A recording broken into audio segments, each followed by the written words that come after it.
A fistful of thunder, but always alone. You never wore armor, just pride on your skin, with a smile full of movies and a heart built to win. And I watched you fall like a sun past its climb,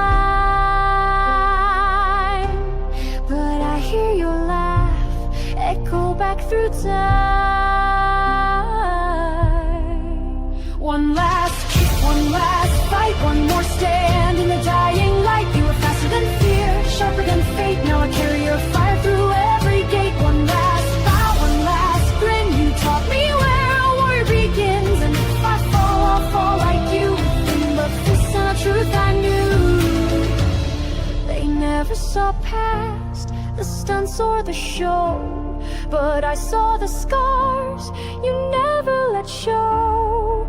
Born between borders, never quite in, so you kicked every door till the walls gave. I fight in your rhythm, I strike in your style, your voice in my ear every time I go wild. You'd always say, then hit him with something from Cassavetes.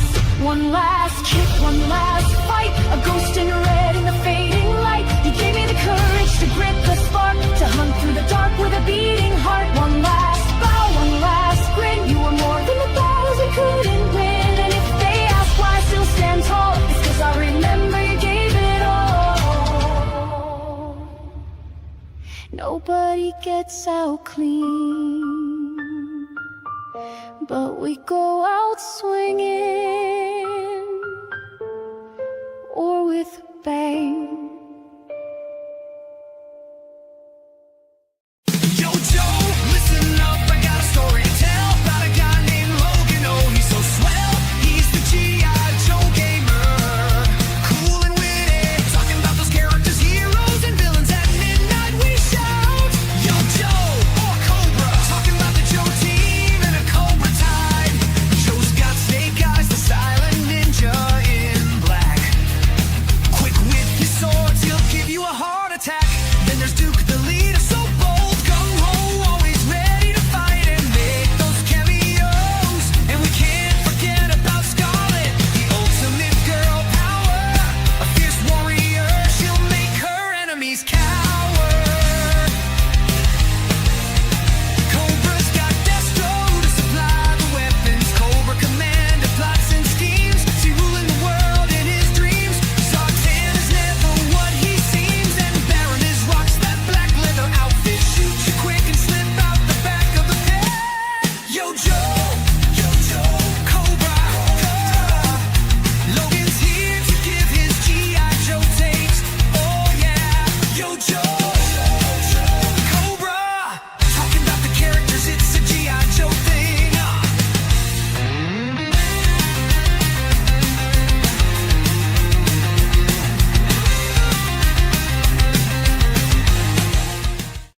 Mature content warning. On Logan's Joe Takes, strategic commentary may include strong language, heated opinions, classified references, time to call in the Joes. Opposing forces may attempt audio interference. Logan's Joe Takes. Mission begins now.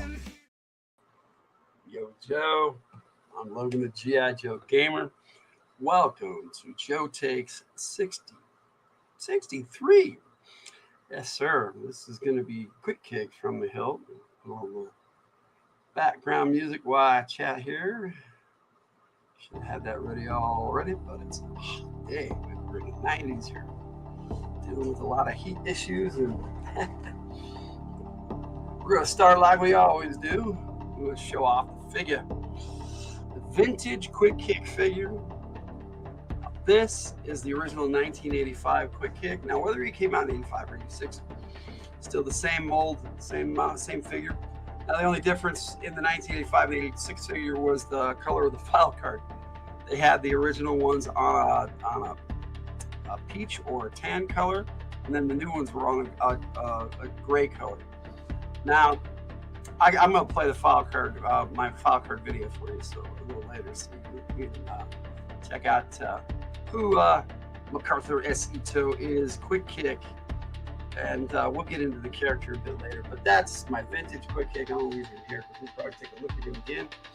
Now they only came out with 4 quick kicks, and the good news is I have all 4 to show you. So now that I'm aware of, I mean, they may have come out with quick kick in other countries, and it's a little too loud.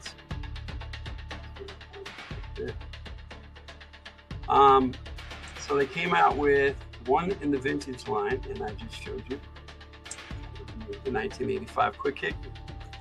And then in 2009, I'm pretty sure, the last of the 25th anniversary, before they started other things like with the Rise of Cobra line.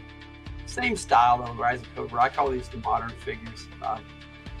25th anniversary is probably the best style because this is when it came out. Now, this came with a 5-pack with a Cobra Commander and a Cobra Claw and a bunch of other things.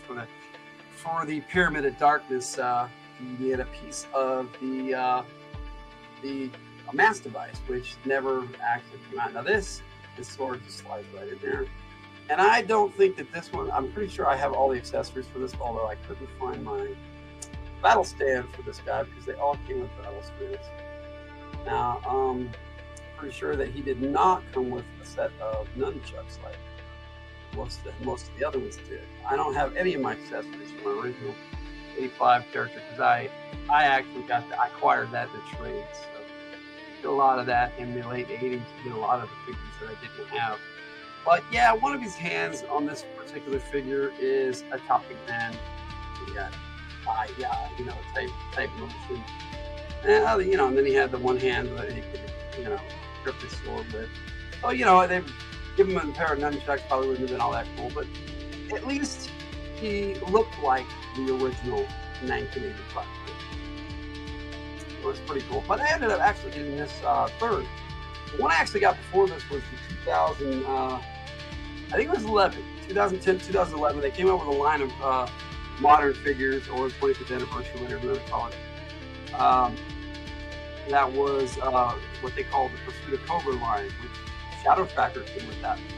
Last time I don't have the Shadow Factor figure, but I do have the quick kick figure that came out that in that line. And as you can see, his battle stand even says quick kick, so that's pretty cool. Now he came with a pair of nunchucks. Nunchaku is a different weapon, very similar but different. Then it came with an Uzi, which I thought was pretty cool, and it came with this big old sword, which I'll show you here in a minute. But before I do that, I want to show you these right here. These are boxing gloves, but yet they just pop over the hand so that he can hold accessories whether he has boxing gloves on or not. So he's actually wearing here a pair of boxing gloves. So if I take the boxing gloves off without taking the gun out of his hand, see he's got the little wrapping around his wrist. And then you just pop it right back on really easy, and he's got his boxing gloves back on. So I thought it was cool. Now this was the only quick kick that came with a shirt and him wearing shoes, because like the original, all the rest of them do not have shoes or a shirt. Let's check out this sword. Now this, I'm gonna pop it off his back. Nice little shoe. He has this little like fanny pack right there. I thought that was kind of cool too. Different, definitely a different version of quick kick. Now this was, like I said, was part of the Pursuit of Cobra line, but it was a Toys R Us exclusive, and they brought out 4. The other one was a Doc figure. There was Arctic, but it was like an orange Doc. It was kind of weird.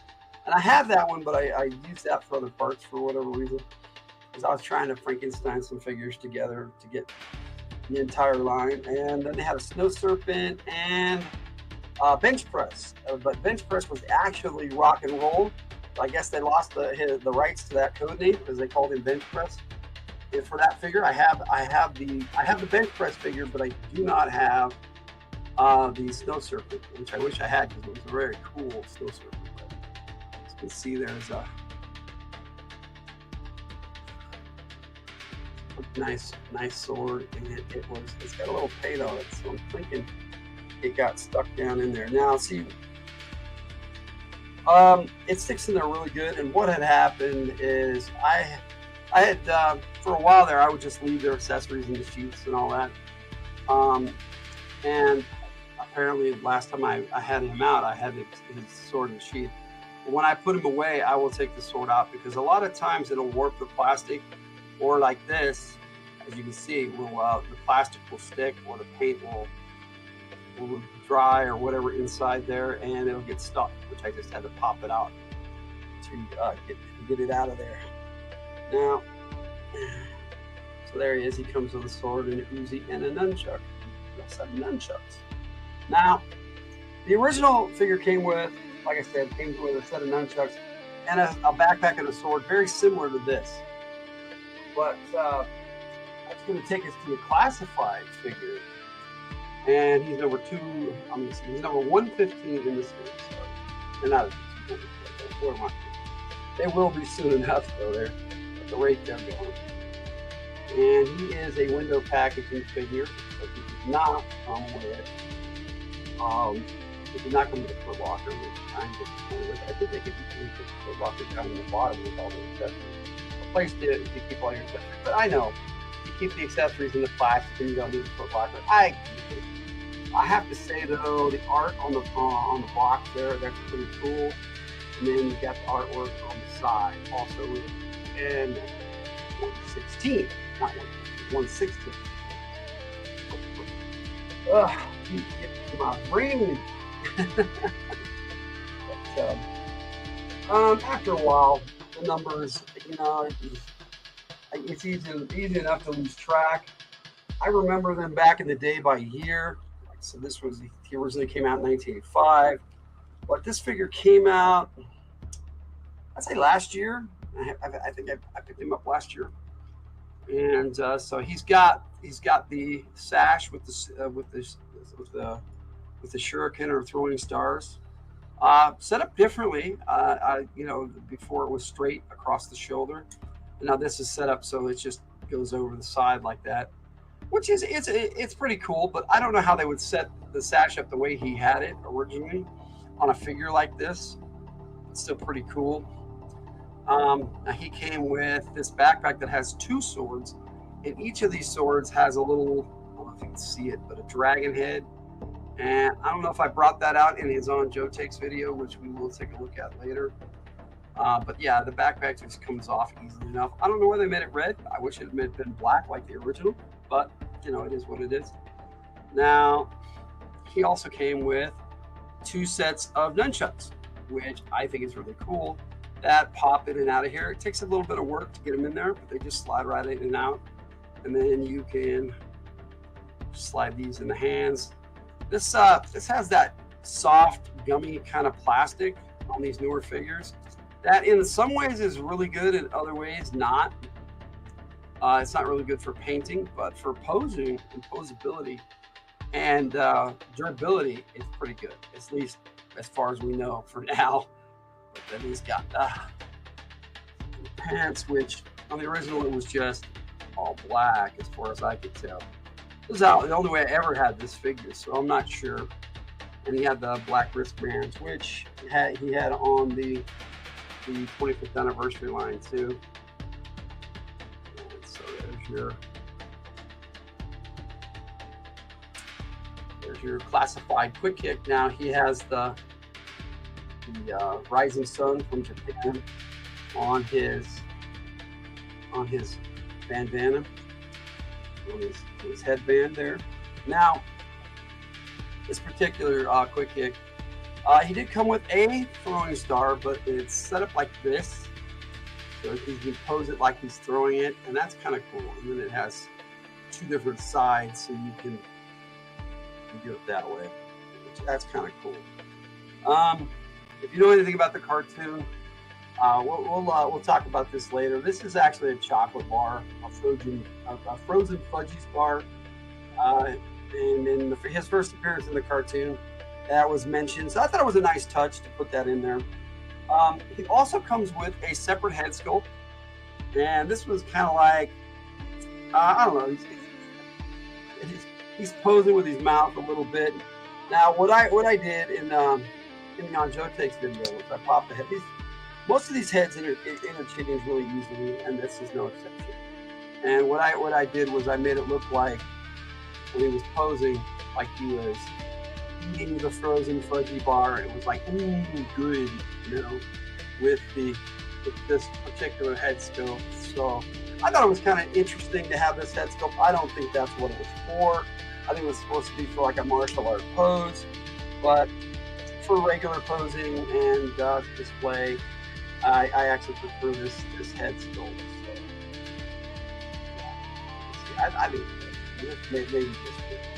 And then, like I said, it takes a bit of work, but you can pop that back down in here to get this pretty nunchuck away. Now they came in the packaging out, you know, and on display in the box, but I think they actually sit better in there and look better on the figure like that, unless they're in his hand, of course. But he also came with 2 sets of interchangeable hands. Now, one set of hands is the ones he came with, the 2 extra sets, I should say. So he actually has 3 sets. He has the gun hands or gripping hands for his weapons, and then you pop those off and you swap them out. He has a pair of, I'm only going to do one side. He has a fist hand, and then he also has the karate chopping hand, like on the 25th anniversary figure. Now, like I said, there's the one for the other side, the karate chopping, and the other fist for the left side. So as you can see, we got all those. I'm gonna pop that back out. I prefer the hands that can actually hold the weapons myself, but that's just me. I think this is a very cool figure, a very nice interpretation, and yeah, of course, what would a Joe Takes be like if I didn't drop something? And a nice update and a tribute, actually, to the original Quick Kick figure. Pretty nice, I thought, anyway. Now, I like the blue on the original. I wish they'd have done the belt in blue, or at least painted the pouches on the belt blue. That would have been cool, like on the original here.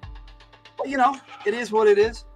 And it's a very highly posable figure, which in both my On Joe Takes and in my G.I. Joe Lady Bloodright part that I'll have later on in the episode, you'll be able to check it out a little bit better.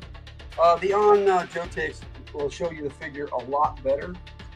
Goes out of here. In a lot of ways, this particular figure kind of makes him out to be Bruce Lee. I think that was the original goal, that he was supposed to look like Bruce Lee, if you know what I'm talking about. I don't know. Just my personal musings on the character. I think Quick Kick is a really cool character, but I'll get into the character here in a little bit. Chat about the character. But that is the 4 Quick Kick figures that they brought out. Now, like I said, they may have come out with some in other countries. There's other mediums. Like I said, we're getting into the various mediums. He was, I don't know if he was in a commercial. I don't think so. But he was in the comic book, and he was in the cartoon. And I'm pretty sure he appeared in the cartoon first, because he did not appear until let's see, June, I think, of the comic book in 1986, and he was in the G.I. Joe miniseries in 1985. So this is live. Yes, sir, Cool Gamer. This is live, my friend. See, there's your chat just popped up there. And I forgot to mention here, we had Cool Gamer pop in. So it's good to see you, Cool Gamer. I just jumped right into the character today, buddy. Like I said, it's so hot. I'm not thinking straight. And we also had this comment. He forgot about Quick Kick.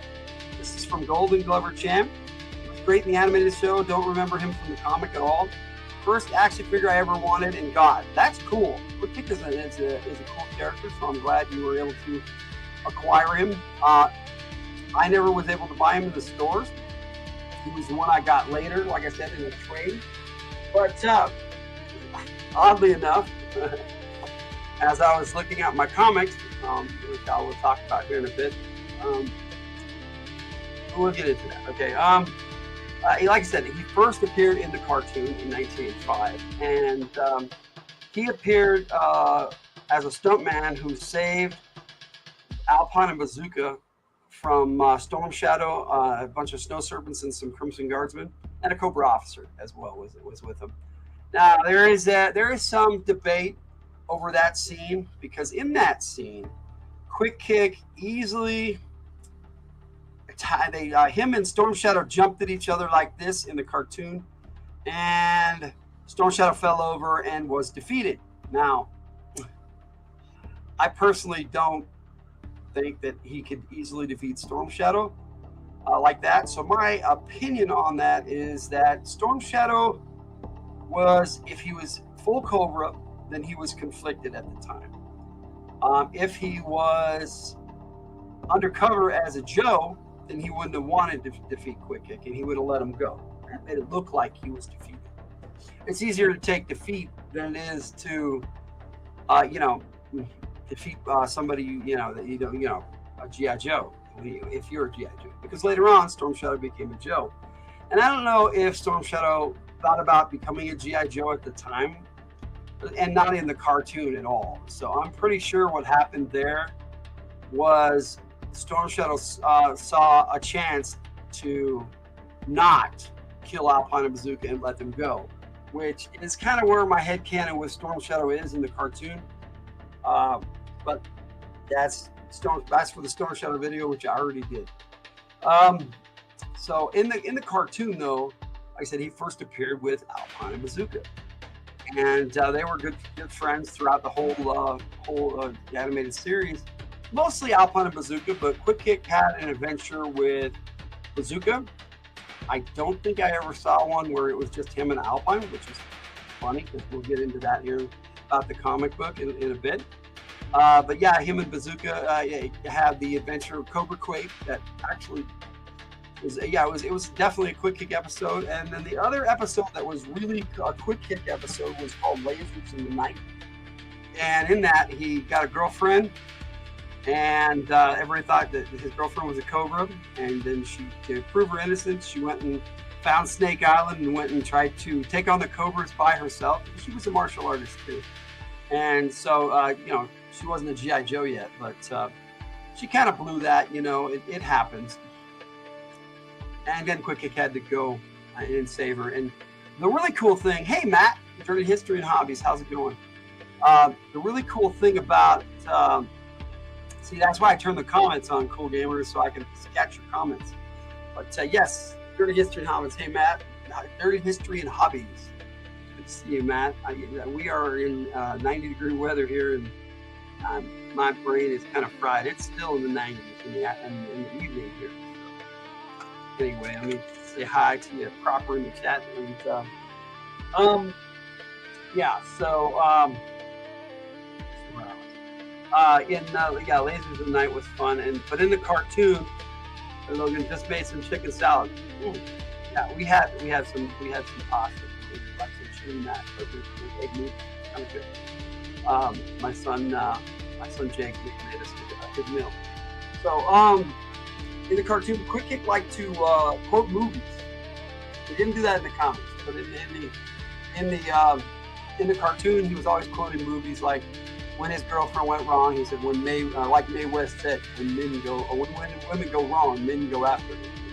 He would, he was in that episode especially. He was quoting Jimmy Stewart, and he loved movies. And so I incorporate that into my fanfic when I write stories with Quick Kick, which I recently did. But that's going to take us to the comic book, which. These are the comics that I've got out to show you. There was one other one that I did kind of want to show you from IDW. It was they gave their all issue, but let me explain first. I don't have that one out, and I'm not going to show it to you. But he first appeared in G.I. Joe 45. In this issue, he appeared with Alpine, and was supposed to go on a mission with Flint, Snake Eyes, and Spirit Iron Knight. Spirit ended up getting called away. Your air conditioning is out, so you're cooking this evening too? Oh man, the parts are on order. Well, we've got our stuff going full blast. They don't really. I mean, they have central air in Utah, but it's not something that's standard in most homes. It's something I'll have to install at some point if I ever get the money to. But in this issue, yeah, he first appeared with Alpine, and they joined Flint on a mission with Spear and Iron Knife on Cobra Island, of all places. It was really cool. Great issue. If you know this issue, you know what I'm talking about. This is the one where Storm Shadow figured out that that Zartan is the one who killed their uncle, the Hard Master, and they went after him. And he was on Cobra Island. It was a very awesome issue. Plus, Ripcord was trying to get his girlfriend back, who was a Cobra, or was a daughter of a Cobra, and they had taken her. He thought they had taken her to Cobra Island. But but yeah, it's like this is the next issue. You know. Really cool ninja action in this storyline. Now, the next appearance of Quick Kick, at least that I recall, was G.I. Joe 52. Ooh, what that's doing there. Put that out of the way. G.I. Joe 52. I really love this issue. It has Storm Shadow squaring off against Quick Kick and handily showing Quick Kick that he was not the martial artist he thought he was. Now, that doesn't mean that Quick Kick's not a badass martial artist. It just means Storm Shadow is something more. Now, Storm Shadow at this point had come to terms with himself, was at peace with himself, and was a true ninja in heart, mind, and body. And there were, other than Snake Eyes, probably no defeating him. AC wasn't stocked for houses here in West Virginia either. Thankfully, the previous owner put it in. Oh, God, I just lucky. We have a swamp cooler, but it has to be serviced, and it never really worked properly anyway. We got an air conditioner in the wall, which is an actual air conditioner, which is nice. And I got one behind me here, and it's just got fans. It's just hot. But the cool part about this particular issue is I first went into a comic book store as a 16-year-old. This is the first time I've ever been to a comic book store. I loved going into comic book stores as I got older. But I had purchased 2 subscriptions. One was for Doctor Strange, and the other was for Joe. And that day, they had this in stock, and so my first subscription for a comic book that I ever got was this comic right here, G.I. Joe 52, with Quick Kick right there on the cover. As I was going over things, I thought that was pretty cool. That my first subscription comic ever that I ever picked up was this one right here with Quick Kick. So that's nice. I just wanted to mention it to you guys today. Now, later on, they had a saga where they went into Barovia to rescue a diplomat, and it turned out that the State Department had already negotiated his one of the other departments. The State Department had negotiated his release, and so they were there rescuing no one.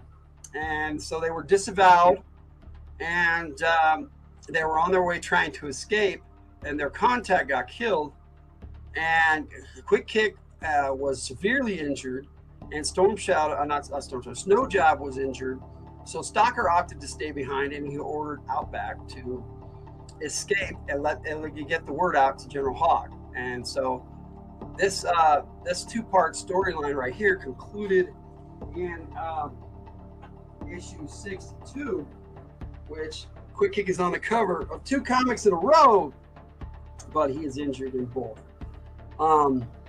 Now between these was Special Missions number 6, if I remember correctly, and in that is the Outback story of how he escaped Barovia to get the word out. It's pretty cool. So these are some badass comics. If you like Larry Hama, then you should really get into these old Marvel comics. I have most of them, but Per bought me the whole set and the hardback volumes. It's awesome. Thank you again, Per. The cover art seems like more refined style than issue 45. Yes. Oh, definitely. definitely. I can see who the different artists are if you want. Miss being able to get subscription service down at the local comic shop. I haven't had that since Lee's Comics back in the 90s. Right. Yeah, and that was the day, man. And back then, though, the comics came out 4 months early. And in the late 80s, early 90s, they kind of fixed that by doing these mid-month issues. And for 4 months, they did that until they were all caught up. And so it comes out the month of the comic. But back then, it was definitely 4 months ahead. Like this issue here, it says March, and actually came out the year before in December. But yeah, that's how comics were back then. Now this particular issue 45 was drawn by Rod Wiggum, who was a long mainstay artist on G.I. Joe. Very cool artist. Yeah, I store mine back to back because I don't have a lot of funding for stuff, but I love this cover too. This one here. Now, let's set that here, and we'll take a look and see who I can do this without taking it out again, but it doesn't look like I can. No, I'm going to have to pop it out again. Got to be really careful not to damage the book. That's still Rod Wiggum, but the cover items may have been different. And you know, a lot of the time, like this right here. Let me see. I'm willing to bet that's a Larry Hama breakdown. Larry Hama used to do a lot of the breakdowns, and I know he drew this one, but it looks kind of different. This might be a Larry Hama. They have no signature on the cover, unfortunately. And I could probably look it up, but they didn't say who did the cover back in the day. That was another thing they didn't do. They do a lot of different things now, which is both good and bad. You know, some of the things they used to do was good. Well, sometimes they're just trying to evoke a different mood with the art style. That's a possibility too, man. And I'm trying to get to all your comments today. Let me see here. Now, Quick Kick was in a few other issues, special missions, and he was part of the aftermath of Cobra Island and a little bit, you know. And so they had quite a few issues and storylines with Quick Kick in, but never a really solid storyline until G.I. Joe Special Missions 27. In this issue, Stalker, Quick Kick, and Outback got back together, and they went on a small mission to Mexico, and they just had to deliver something, and that was it. That was their only mission. So Stalker's like, well, while we're here, we might as well enjoy the vacation. I like it, take it like a vacation. And so Quick Kick and Outback, he told them to go do their thing, and he was going to take care of it. And he went off, and he finished their mission, and they ended up getting on this tour bus and being attacked by terrorists naturally. And so Quick Kick and Outback saved the day. It was pretty cool. Very awesome special mission, but that's Quick Kick right there on the cover, just in his civvies, in pants and a shirt. Very unlike Quick Kick. Now, for those of you who don't want to know the total history of Quick Kick, you know, you might want to cover your ears for this next storyline, because in G.I. Joe 107, Quick Kick and 6 other Joes were killed in action. Now, this was a very cool storyline, and he wasn't the first to go. In fact, it was really sad because Doc was the first to go, and he was mowed down by a saw viper, which I got saw viper coming up in a few weeks here that I'm going to be doing a Joe take on. And Quick Kick was really, once they got control of the situation, Quick Kick was really distraught with Doc's passing. And this is a very powerful issue of G.I. Joe. And it was like, oh, he survived that, and then just a little while later, him and Breaker were killed on a rage. They were right in a rage, and they got blown up. And they were killed in action, as it were, KIA. And so that is where, for me, in the comic books and everything else, Quick Kick's story ended. This was well after the cartoon. and all of that. So for me, Quick Kick, I prescribe to a lot of Larry Hama storylines, and so for me, Quick Kick is a Joe who lost his life in action. Now, that takes it to my headcanon of other medium. Like I said, he was in that one. They gave their all issue, and that's what it was. He was just on the cover and then mentioned inside when they had like a funeral for the Joes that had passed in the IDW series, written by Larry Hama. And I do have that cover, but it's pretty much just a retake of that in a lot of ways. Not exact, but you know what I mean. They have a lot of the Joes who lost their lives throughout the comics and stuff on that issue. For me, and my headcanon, Quick Kick, it's kind of bittersweet for me because I wrote a storyline with Quick Kick over the last couple of years and put together a little movie that I had called Operation from the Hilt, but G.I. Joe Operation from the Hilt, but I'm changing that and cleaning it up and redoing it, and I'm calling it G.I. Joe Dungeons and Disinformation. The soundtrack for which is already out on From the Hilt, and you can check that out. And most of the songs are out on this channel too. But as far as being in the new movie, I do have a scene with him in the new movie, but it's a flashback, and it is a jinx remembering him, and it's kind of my tribute to Quick Kick in a lot of ways, but so is the music video, which I played at the beginning. But you can always, you can check out the music video. It's on both channels. It's on G.I. Joe Gamer, Logan the G.I. Joe Gamer channel, and From the Hilt. And it's called One Last Kick. Then we got On Joe Takes 63, which has that same music. And then I've got the file card, which has a totally different set of music, and it's that I'm gonna let's check that out before we get too far into talking to some more about his character. So let me play for you. Before I do that, I forgot to do this. I was meaning to show you better, more close-up versions of each of those comics I just showed you. And so I wanted to do that real quick. Sometimes it's hard to remember to do everything, and I don't want to cheapen Quick Kick's episode or any other Joe or Cobra's episode, but there it is. And wow, hello, Cool Gamer again. It's good to see you, bud. All right, because he popped in here on Cool Gamer 2 channel. All right, so let me put on his file card for you, and we'll check that out.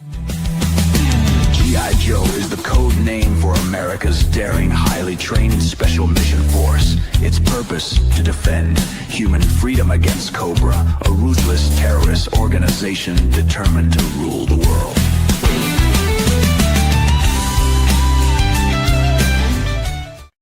Yo, Joe. Code name, Quick Kick.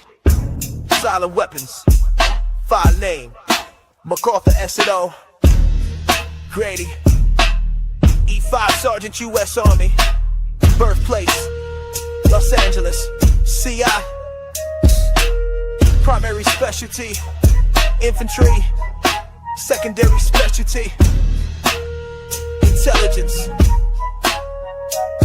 Subject's Japanese father and Korean mother owned a grocery store in Watts, not accepted by either the Japanese or Koreans because of his mixed ancestry and too short to play basketball. Quick Kick turned to martial arts, all martial arts. He is a ranking black belt in Taekwondo, Goju Ryu, Southern Praying Mantis, Kung Fu, Tai Chi sword, Zen sword, and Wing Chun. He was working as a stuntman in Hollywood when he was recruited for the G.I. Joe team. Like Mae West said, when women go wrong, men go after them. From General Hawk's file, here's the situation. You want to gain access to a Fay-fortified villa, 12-foot tall, continuous wall top with razor spiral and only one gate through it. 2-inch steel plate on the gate. 2 sandbag guard houses with direct telephone link to the main house. 4 guards with submachine guns. 2 Dobermans and a silent alarm hooked to a dead man's switch. That one of the guards is leaning on at all times. How to do it? Have Quick Kick hit it. That's how.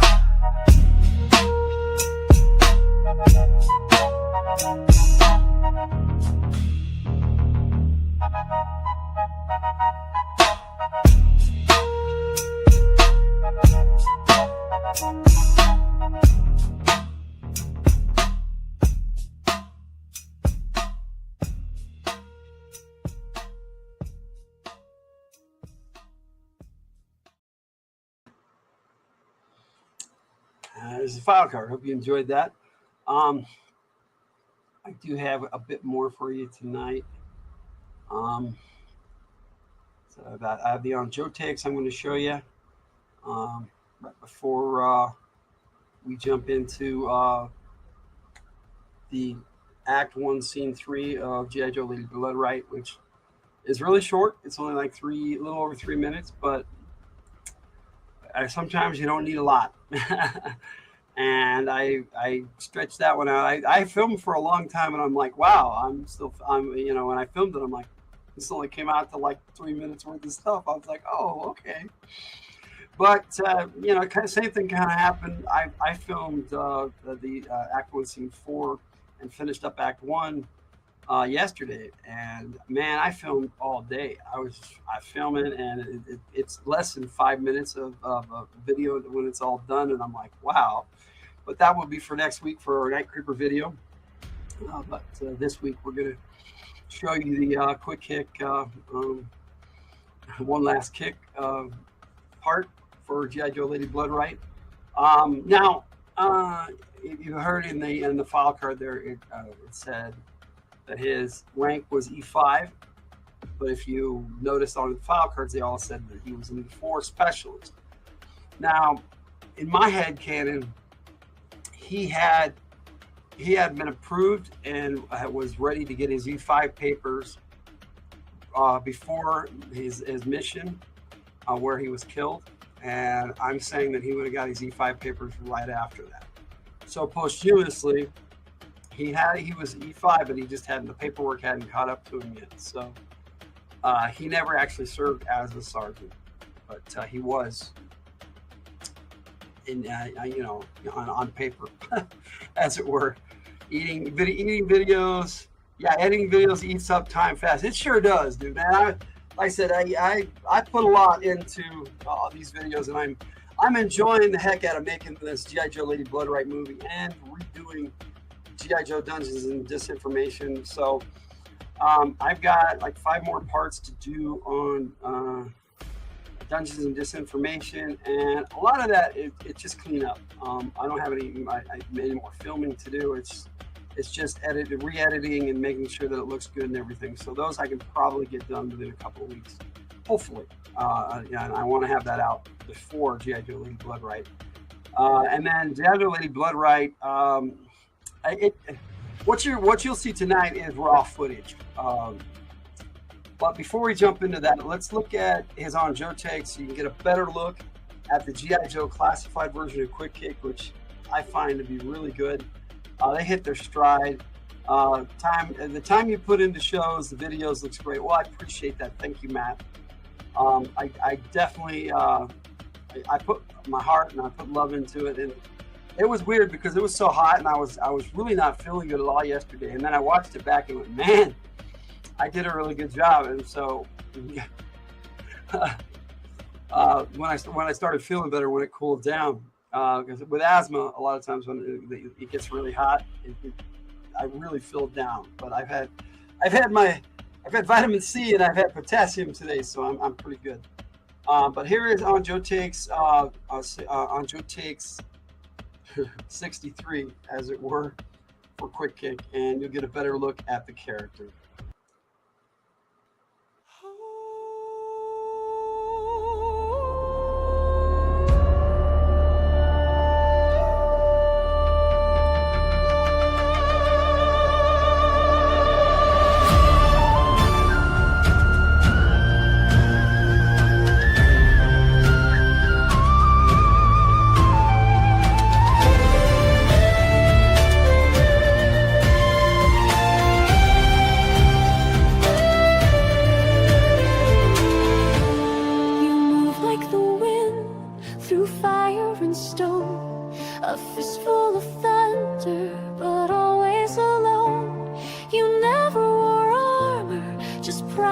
your skin, with a smile full of movies and a heart built to win. And I watched you fall like a sun past its climb. But I hear your laugh echo back through time. One last kick, one last fight, one more stand in the dying light. You were faster than fear, sharper than fate. Now I carry your fire through every gate. One last bow, one last grin. You taught me where a warrior begins. And if I fall, I'll fall like you. But this and the truth I knew. They never saw past the stunts or the show, but I saw the scars you never let show. Born between borders, never quite in, so you kicked every door till the walls gave. I fight in your rhythm, I strike in your style, your voice in my ear every time I go wild. You'd always say, then hit it with something from Cassavetes. One last kick, one last fight, a ghost in red in the fading light. You gave me the courage to grit the spark. For some reason, when I AI generated any images with Quick Kick, they wouldn't put the rising sun on his bandana like he has on his figures. Now, I wanted to give you guys one last look at the classified and the vintage figure next to each other, so you can see how how good of a job they did of putting together this classified as a tribute to the original. So so that's my take on Quick Kick, and I hope you guys enjoyed it. Like I said, I do have that that part of G.I. Joe Lady Bloodright I'm going to share with you. Now all of these I'm going to put into it's only going to be available here to ever watch as a single part, and the rest will be in the G.I. Joe Lady Bloodright as a feature-length movie. But not like I said, this is the raw footage. I wouldn't consider it complete. I mean, I've got all the sound effects and all the music and everything, but I may go through and clean up. Like there's a scene at the end that I may or may not keep in it because it's also in the next scene. But it fits the way it for both scenes separately. It fits, but putting it together into one movie, I may have to take one or the other out. And it won't matter how long or how short it is when it's all together in one movie. So, but for the purposes of tonight's episode, I will play that, and then I'll come back and I'll talk a little bit about it. And if you have any questions, I will answer questions. But I need to play this first so you guys get an idea of exactly kind of what's going on in this type of filming. Hilt fan play motion. You will see hands. Figures are plastic, but the voices are real. It's from the hilt. Let's play. And what's kind of funny is a lot of the voices are not real; they are AI. But yeah, some of the voices are real. I should edit that now that I think about it. But all right, let's play this and see what you guys think. Like I said, it's really short today. This particular part of G.I. Joe Lady Bloodright. This is Act 1, Scene 3, down to the movie clips, and this is One Last Kick. That's not what I wanted to do. I wanted that. Get this off the screen, and we'll watch this like Say, Jinx, you all right? So, just to recap, we're not supposed to kill them, but they're allowed to kill us. Sounds like a Schwarzenegger sequel. Exactly. And no swords. Hawk's orders. Oh great. So it's bare fists versus boutique ninjas. And what's that in your hand? It's a katana. So that's how it is. Totally fair. Welcome to the Ninja Adjacent Club. Excuse me, but I'm like martial arts royalty. You're the one who cheats with smoke bombs. Tell that to the bruises you got the last time we sparred. Emotional bruises. Like that time I watched Old Yeller. Showtime suckers. Yippee-ki-yay. Mother discount ninjas. Focus. I'm always focused. That was Bruce Willis, by the way, from Die Hard, with a twist. Like I haven't seen Die Hard.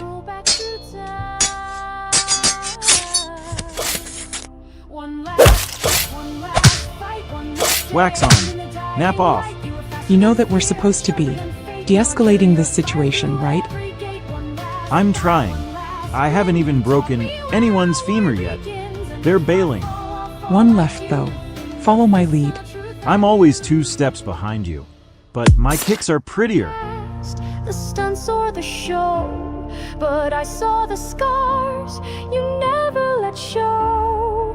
Born between borders, never quite in, so you kicked every door till the walls gave. I fight in your rhythm, I strike in your style, your voice in my ear every time I go wild. Say goodbye to landing, you'd always say, then hit him with something from Cassavetes. One last kick, one last fight, a ghost in red in the fading light. You gave me the courage to grit the spark, to hunt through the dark with a beating heart. One last bow, one last grin, you were more than the battles we couldn't win. And if they ask why I still stand tall, it's cause I remember you gave it all.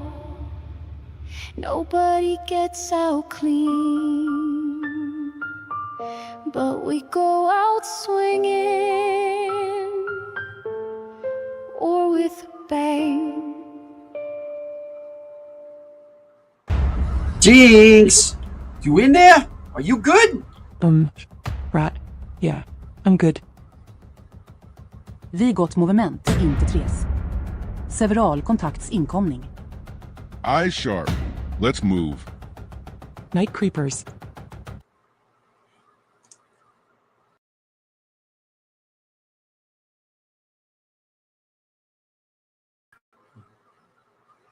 That there's Act 1, Scene.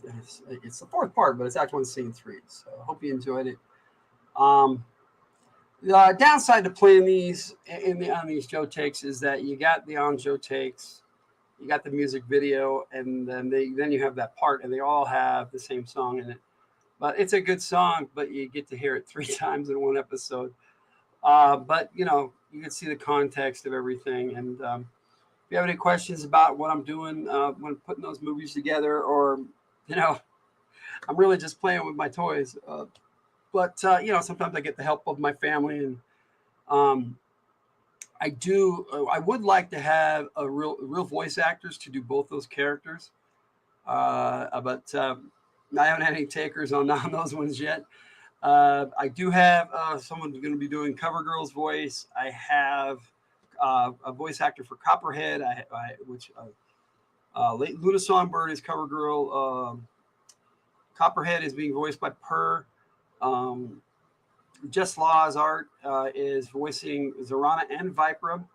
I voiced Tunnel Rat in that, and I do a decent Tunnel Rat voice. I voice Flint and Beachhead in these movies, and a lot of almost all of G.I. Joe Dungeons of Disinformation I'm voicing. Very little of it will be AI voices, like Hawk and Duke.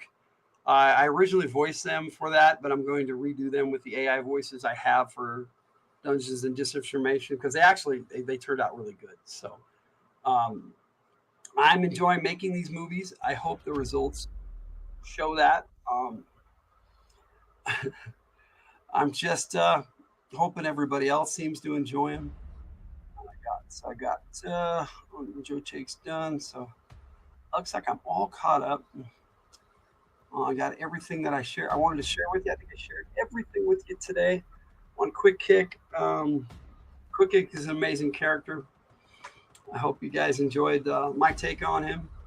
And on that note, unless anybody has any questions, Logan out.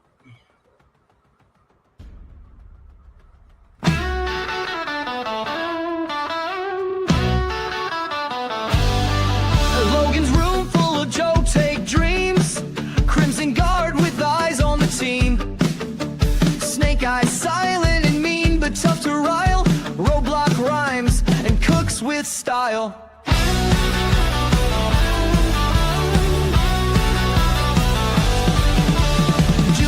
the first shirt, making with a plan. Cobra Commander schemes with his clan. Scarlet Sharp hits hard, flips fast. Destro's armor gleams from the past. Logan's G.I. Joe takes fierce and honest view. Red versus blue, it's up to you. Stay a while and listen for the consumerism. Logan's G.I. Joe's takes given with enthusiasm.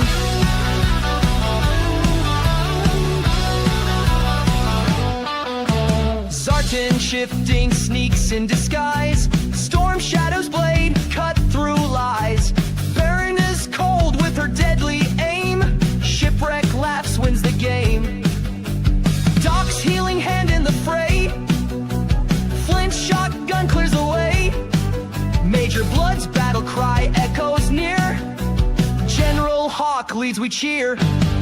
From the hilt on YouTube, tune in for a day. Joe takes to help you with your play. Let's put these characters to the test. Logan's the G.I. Joe gamer, plays it best.